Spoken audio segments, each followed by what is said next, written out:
Satu, definisi ruang swap. Nah, ruang swap adalah bagian dari hard disk yang dipakai untuk membantu memori utama atau RAM saat RAM penuh.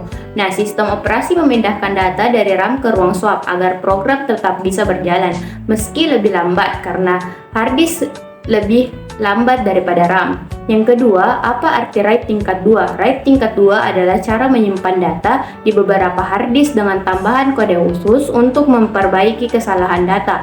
Cara ini sangat jarang dipakai karena rumit dan membutuhkan banyak penyimpanan.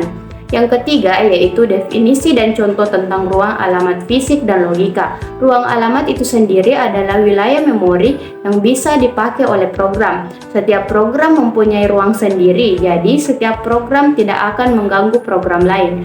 Nah, sedangkan ruang alamat fisik yaitu adalah lokasi sebenarnya di memori utama atau RAM yang diakses oleh perangkat keras. Ini adalah hasil dari pemetaan alamat logika oleh memori manajemen unit. Contohnya, jika alamat logika 0x0010 dipetakan ke alamat fisik 0x1A10, maka data akan diambil dari lokasi 0x1A10 di RAM. Nah, sedangkan ruang alamat logika atau virtual adalah alamat memori yang dihasilkan oleh program saat berjalan. Alamat ini tidak langsung mengarah ke memori fisik, melainkan dipetakan oleh unit manajemen memori ke alamat fisik. Setiap proses memiliki ruang alamat logika sendiri. Contohnya, sebuah program mengakses alamat memori 0x0010 dalam ruang logika. Nah, alamat ini akan dipetakan oleh unit manajemen memori ke dalam alamat fisik yang sebenarnya.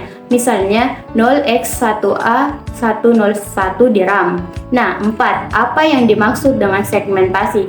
Nah, segmentasi adalah cara membagi memori menjadi bagian-bagian yang sesuai dengan kebutuhan program, seperti bagian untuk kode program, data, dan tumpukan. Ini membuat penggunaan memori menjadi lebih fleksibel dan mudah untuk dikelola. Nah, yang kelima, kerugian sistem file. Beberapa kerugian dari sistem file ialah: yang pertama, file bisa terpecah-pecah di memori atau fragmentasi, membuat akses lebih lambat. Dan yang kedua yaitu resiko kehilangan data jika sistem file rusak.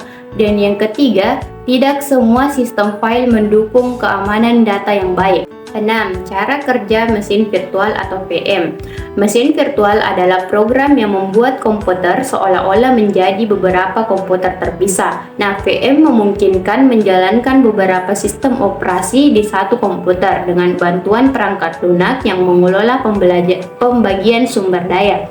Nah, contohnya seperti kita bisa menjalankan Linux di dalam Windows menggunakan mesin virtual atau VirtualBox.